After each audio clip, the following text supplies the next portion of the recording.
Forget what you think you know about the Philippines' best-kept secrets, because today we are taking you deep into the absolute best of Guimaras. Hello explorers! If you've been dreaming of untouched white sands, secret coves, and crystal clear waters without the massive crowds, this is the ultimate Guimaras Island hopping guide. We're covering everything you need to expect, so get ready to map out your next adventure. Hello Explorer, it's Nat, traveler and adventurer. And if you're new to my channel, I love sharing off the beaten path, trips here in the Philippines, room tours, and also random adventures really. Anyway, today we are in Guimaras Island and we are going to be going island hopping. So it's going to be my first time to go island hopping in Guimaras. And I've also made a previous video on how you can get to Guimaras from Iloilo. And I'm also here for the Mangahan Festival. But for this particular vlog, it's just going to be purely island hopping. So you can decide if this is something you want to do on your next trip to Guimaras. Yes. Hello, sir. Good morning to all. Good morning. Sir, ma'am, I am Dodoy, Hi, Dodoy. the boatman of Nature's Eye Resort.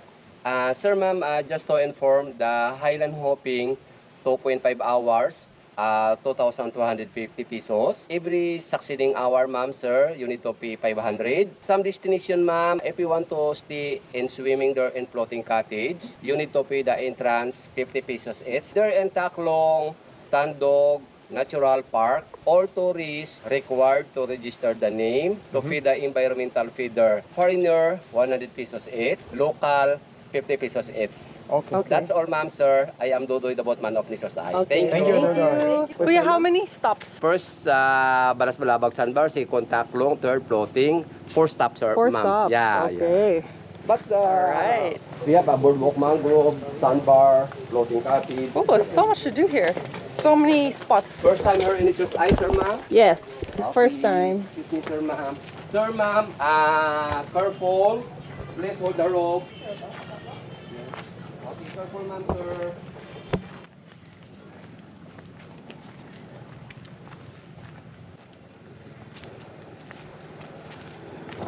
Aray, aray, aray.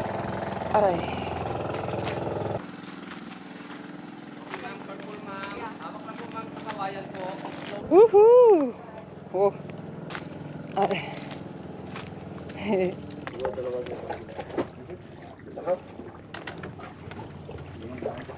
Yung upuan natin, ma'am, dalawahan na po, ma'am. Dalawa sa unahan. Dalawa Stay in the sa front, pangalawang huh, because it's upuan. big. Okay, thank you. Yeah. From all your crazy, There from we go, cutting the that's- wood with your chainsaw. Yeah.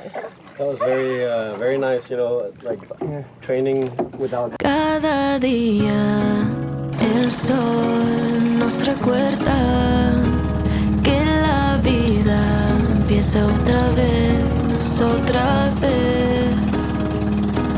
Y me dice mi niña, confía, vas a estar bien. 1, 2, 3.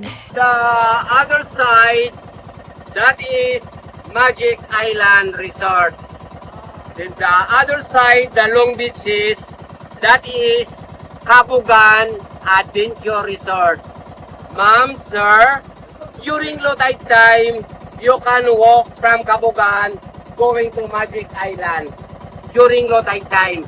But during big high tide, more than 4 meters. The wharf of Magic Island in Kabugan is near. The travel of the boat from the wharf going here, 5 minutes only. El mundo está en fuego, todo cambia y lo veo. Calles arden sin freno, entre ruido y desvelo. No hay por qué preocupar. Día a día voy soltando, día a día voy sanando, poco a poco voy llegando, día a día sigo confiando en el amor y los sueños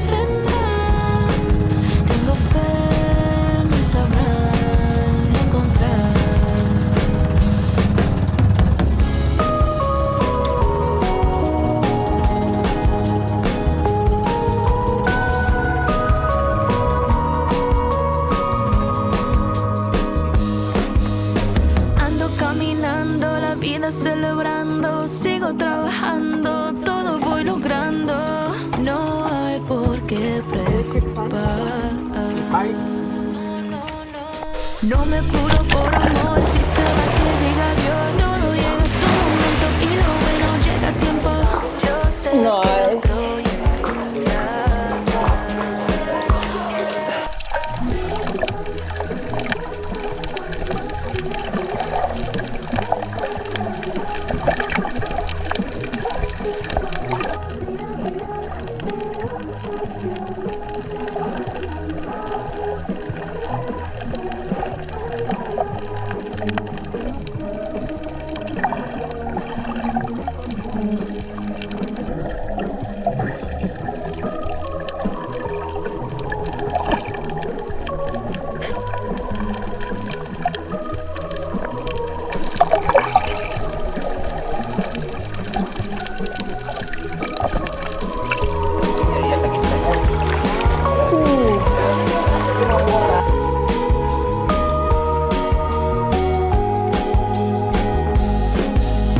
Día a día, voy soltando día a día, voy sanando poco a poco, voy llegando día a día, sigo confiando en el amor y los sueños vendrán. Tengo fe, me sabrán encontrar. Tengo fe, me sabrán encontrar. Tengo fe, me sabrán encontrar.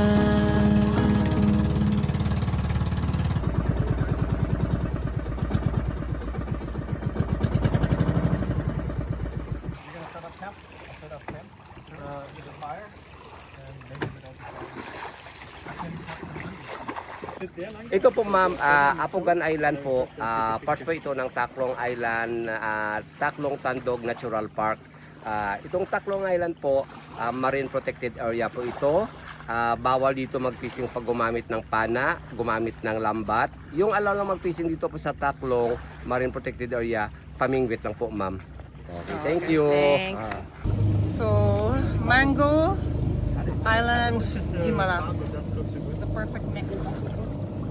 I normally like my mango Pandesal, langa, peeled like this. Spanish bread. Huh? I don't have pandesal, sorry. So sweet.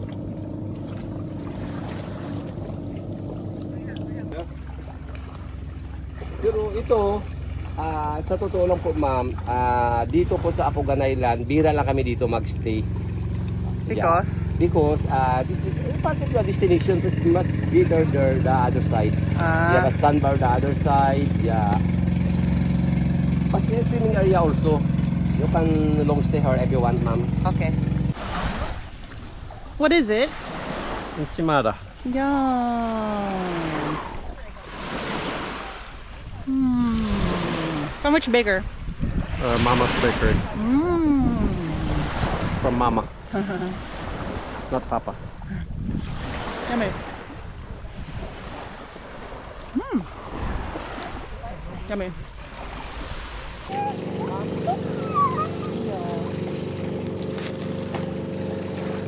Alright guys, we will end the island hopping trip here. But if you do this, you actually get 4 stops. But because we are with a 6-month-old baby, we'd rather just, you know, chill in less locations and then head back to the resort. And for this trip, if you book this, it's 2,500 pesos for 2.5 hours. And if you extend 30 minutes, was it 30 minutes? Then it's 500 pesos. And for us, we are heading to the Mangahan Festival this afternoon, so we don't want to also get super tired. We've pretty much seen the scenery, and me traveling a lot around the Philippines, for me, I've kind of experienced this already. So I don't need to stay here so long, but if I were to recommend this, I would say yes, because it's just so beautiful. It's kind of like a mix of 100 islands, but the islands seem a lot drier, maybe because it's summer now, so maybe if you visit during the rainy season, it's very lush, but very beautiful, very nice boat ride, very relaxing trip. Definitely recommend when you visit Guimaras Islands. And yeah, I will be doing other vlogs on my stay here. So if you haven't subscribed to my channel, I hope you can subscribe and also like this video. And I'll see you all on my next adventure. Bye guys! Before I could officially close the vlog, guys, we needed to pay 350 pesos in environmental fee, aray ko. In this island.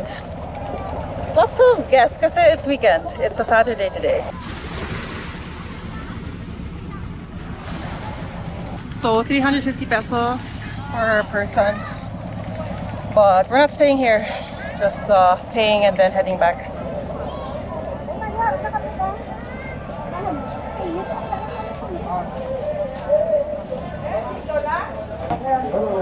My turn. Okay. So maybe I'll do. Okay, so in this island, guys, you could, Kuya said, you could actually bring your food, cook. So if you want to do a longer full day island hopping, yes, there's picnic spot. But it's good to come early because you can see it's full. Stay will be for everyone. Yeah. Is there a rental for the? The table? Yeah. Before no, effective May 16 you rent the one set of table is 300 pesos. Okay. But before it's free. Before it's free, now it's pay. Okay. In our office.